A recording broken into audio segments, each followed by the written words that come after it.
What's going on, New Find the Order? This is your host, Alexlexus, coming at you with another exciting episode of Lunchtime TV. Today is August 14, 2013, and I just wanted to come at y'all with a couple of topics. Now, I'm trying to do something a little different. You might hear some background music from Batman, the NES game from Sunsoft. So, yeah, I'm giving away my age there, but you can check out this track. I'll leave the link below. But getting into what I had for the agenda today, some of these topics have made me a bit angry, and because I'm at work and in the office space, I cannot use the appropriate language to properly express myself. So I'm going to try and be as forthcoming as I can with respect to this MetLife building. So anyway, here goes. It has come to my attention that GameStop is facing a class action lawsuit. Now, we already know, and I'm trying to tie two things together. We all know that Microsoft is trying to give it to GameStop corporate with their practices and how they're really cleaning up on the used game market, and Microsoft was seen as the devil for doing so.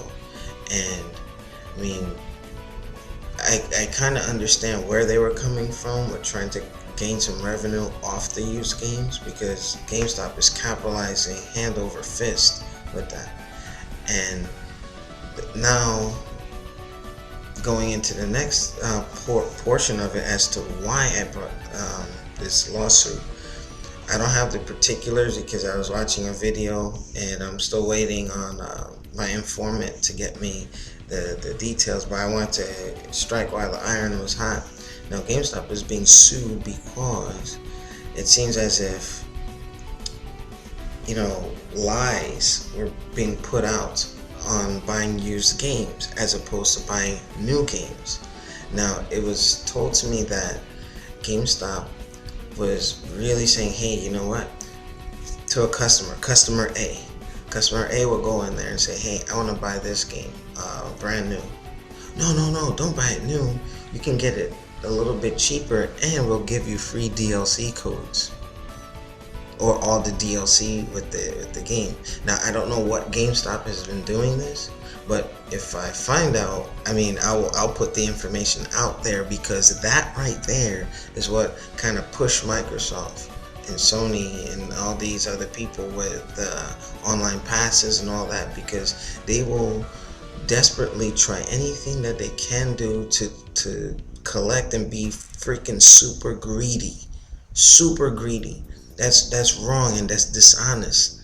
Their ethics are completely off. That's messed up. Why would you lie to somebody, tell them get a used game and get all the DLC, and then they get home and they try to put in a code on the receipt, don't work? That's messed up, GameStop. And there's no okay, I'm in the workplace, I gotta chill. But that's the reason why Microsoft tried to do the DRM on you guys. That's really low down what you guys are doing. Now, this is not all the GameStops, because in where I live, you have the GameStop on Route 22. They actually had a couple. There were 4 at one time, and there's the one in Springfield closed down recently. So, but in any case, you got the Hillside spot, and they're doing their jobs trying to push things, but when corporate is telling them to push the used games, and then somebody's asking for it new, I'm like, wow, that's messed up. If those of you who know more about this, please leave comments below, because I want to actually expose this. And maybe Microsoft won't look as evil. But again, I'd rather choose the lesser of two evils, because Microsoft was messing up with that DRM thing. But, luckily they, changed their tune. But, I want to know what Nelson, DeMizzle, and Shinwar have to say, and Brother Noop, about what GameStop is doing. Now, if y'all didn't know, Brother Noop used to work for GameStop, so he kind of knows the ins and outs of how they they operate, you know. So that's just something I wanted to share with you guys. Breaking news. Also, I wanted to respond to reviewtech USA, Rich, and I saw the video because I watch his channel. I mean, love his stuff, and I just had to get something out there. I'm wondering, what is the hate with the Kinect? While I was, I had my headphones on and processing my Blackberries and everything, and it was like when John Carmack was ripping on the Kinect 2.0 sensor or whatever. It's like, yeah, he was all aboard. Like, yeah, I hate the Kinect. I have no desire for the Kinect.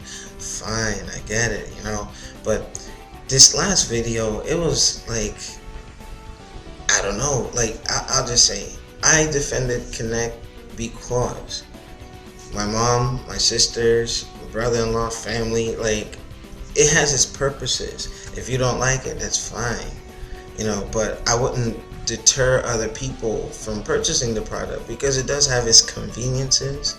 And I think that games or peripherals like the Kinect, the PlayStation Eye and whatnot, those are the tools for the future.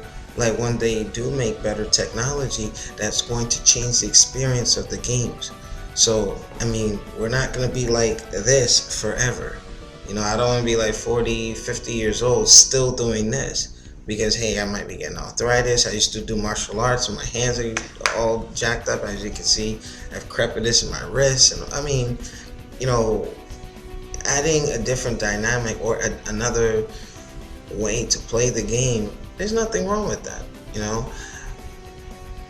Microsoft shouldn't force it on people. But I think that, maybe if Kinect's not for you, I wouldn't, be so adamant about, saying, hey, I hate the Kinect. Okay, that everyone is entitled to their opinion. Everyone's entitled to their opinion. But it's an option. And I just think that maybe if we all try to broaden our horizons per se. But I just wanted to put that out. Shout out to reviewtech USA. Check out his channel. Has some great information on there. Alright, so I'm gonna try and speed this up because I don't want to go over time. But I noticed that John Carmack is when he was bashing the Kinect and everything, it seems like, okay, you're bashing the Kinect, yet you're with the Oculus and the Rift. And I mean, for those of you who don't know what that is, it's a VR set of glasses that pretty much is a step forward in the right direction. So, I mean, if the new consoles and PCs and all that can support that, that would be pretty cool, especially with a game like Call of Duty, or Halo, or Gears of War, or driving games, or simulation, that kind of stuff. But the Oculus, to me, is going to fall in the same category as a Kinect.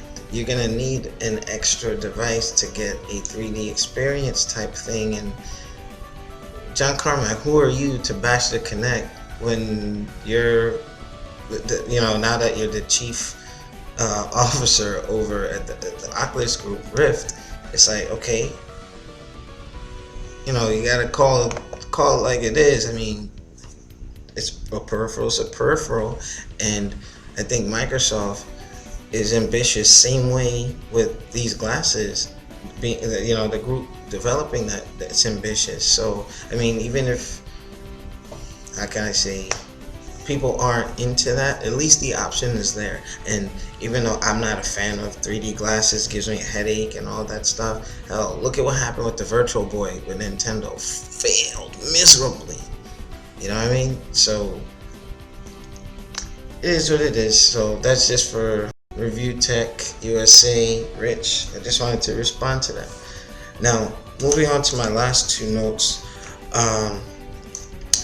Free-to-play fighting games, or free-to-play games in general, good and bad, but I'm focusing more on the fighting games the free-to-play fighting games, that's going to open the door for disaster. If handled right, good things can come of it.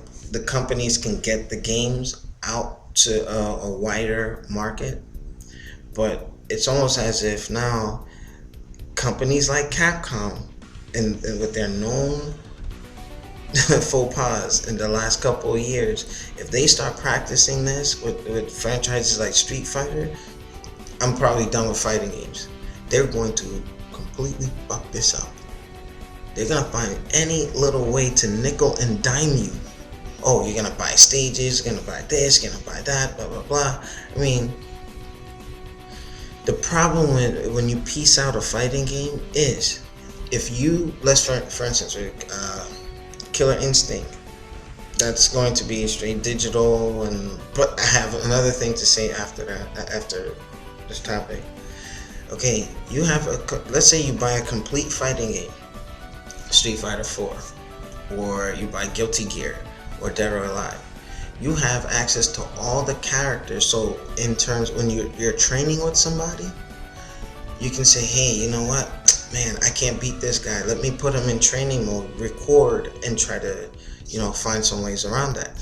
What I've learned to do in the past when I'm playing Street Fighter, if I keep getting beat up by a certain character, I'll go into training mode, play as that character, so I can kind of anticipate what my opponent is trying to do. Okay, they're a charged character, so oftentimes if they're holding down back, they might get hit with an overhead. Things like for strategy. When you rip that away, now it's like, damn, you know what? Now the game is just fragmented. I am still in the mindset of complete fighting games. All this piecing things out, it's just gonna be all over the place. Now, here's another thing for tournaments. The tournament organizers are gonna have to fight a whole thing. It just, how can I say, it can get really messy if not done properly. So I just want to know what you guys think about that in terms of like the fighting games. And to New Jersey fighting scene on Facebook, I really want to know what you guys have to say. Nicholas Page, Uri Dragon, my buddy from Hillside. I mean, I just want to know, piecing out fighting games, to me, games are gonna have like so many holes. It's no different than M.U.G.E.N.